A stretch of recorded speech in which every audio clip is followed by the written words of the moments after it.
नमस्ते मेरे प्यारे दोस्तों। आज मैं आपको सुनाऊंगी पंचतंत्र की कहानी, हाथी और चतुर खरगोश। एक वन में चतुर्दंत नाम का महाकाय हाथी रहता था।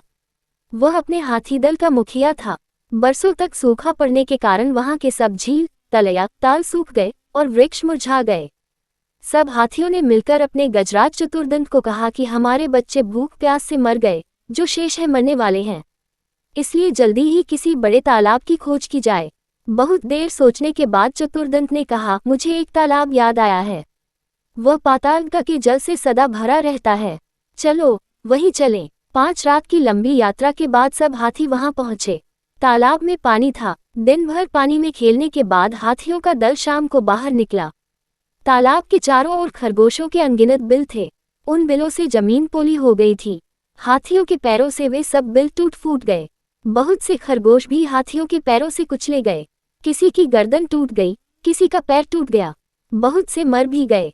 हाथियों के वापस चले जाने के बाद उन बिलों में रहने वाले क्षत विक्षत लहूलुहान खरगोशों ने मिलकर एक बैठक की। उसमें स्वर्गवासी खरगोशों की स्मृति में दुख प्रकट किया गया तथा भविष्य के संकट का उपाय सोचा गया। उन्होंने सोचा, आसपास अन्यत्र कहीं जल न होने के कारण ये हाथी अब हर रोज इसी तालाब में आया करेंगे और उनके बिलों को अपने पैरों से रौंदा करेंगे। इस प्रकार 2-4 दिनों में ही सब खरगोशों का वंशनाश हो जाएगा। हाथी का स्पर्श ही इतना भयंकर है जितना सांप का सूंघना, राजा का हंसना और मानिनी का मान। इस संकट से बचाने का उपाय सोचते सोचते एक ने सुझाव रखा, हमें अब इस स्थान को छोड़कर अन्य देश में चले जाना चाहिए। ये परित्याग ही सर्वश्रेष्ठ नीति है। एक का परित्याग परिवार के लिए, परिवार का गांव के लिए, गांव का शहर के लिए और संपूर्ण पृथ्वी का परित्याग अपनी रक्षा के लिए करना पड़े तो भी कर देना चाहिए। किंतु दूसरे खरगोशों ने कहा, हम तो अपने पिता पितामह की भूमि को न छोड़ेंगे। कुछ ने उपाय सुझाया कि खरगोशों की ओर से एक चतुर दूत हाथियों के दलपति के पास भेजा जाए। वह उससे ये कहे कि चंद्रमा में जो खरगोश बैठा है उसने हाथियों को इस तालाब में आने से मना किया है। संभव है चंद्रमा स्थित खरगोश की बात को वह मान जाए।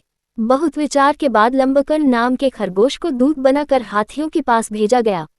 लंबकर्ण भी तालाब के रास्ते में एक ऊंचे टीले पर बैठ गया और जब हाथियों का झुंड वहां आया तो वह बोला, ये तालाब चांद का अपना तालाब है, यह मत आया करो। गजराज, तू कौन है? लंबकर्ण, मैं चांद में रहने वाला खरगोश हूँ। भगवान चंद्र ने मुझे तुम्हारे पास ये कहने के लिए भेजा है कि इस तालाब में तुम मत आया करो। गजराज ने कहा, जिस भगवान चंद्र का तुम संदेश लाए हो वह इस समय कहाँ है? लंबकर्ण, इस समय वह तालाब में है। कल तुमने खरगोशों के बिलों का नाश कर दिया था। आज वे खरगोशों की विनती सुनकर यहाँ आए हैं। उन्हीं ने मुझे तुम्हारे पास भेजा है। गजराज, ऐसा ही है तो मुझे उनके दर्शन करा दो, मैं उन्हें प्रणाम करके वापस चला जाऊंगा। लंबकर्ण अकेले गजराज को लेकर तालाब के किनारे पर ले गया। तालाब में चांद की छाया पड़ रही थी। गजराज ने उसे ही चांद समझकर प्रणाम किया और लौट पड़ा। उस दिन के बाद कभी हाथियों का दल तालाब के किनारे नहीं आया। धन्यवाद दोस्तों। वीडियो को लाइक करें और अपनी राय कमेंट बॉक्स में ज़रूर दें और हाँ, चैनल को सब्सक्राइब भी कर लें ताकि आपको हमारे सारे अपडेट्स मिलते रहें।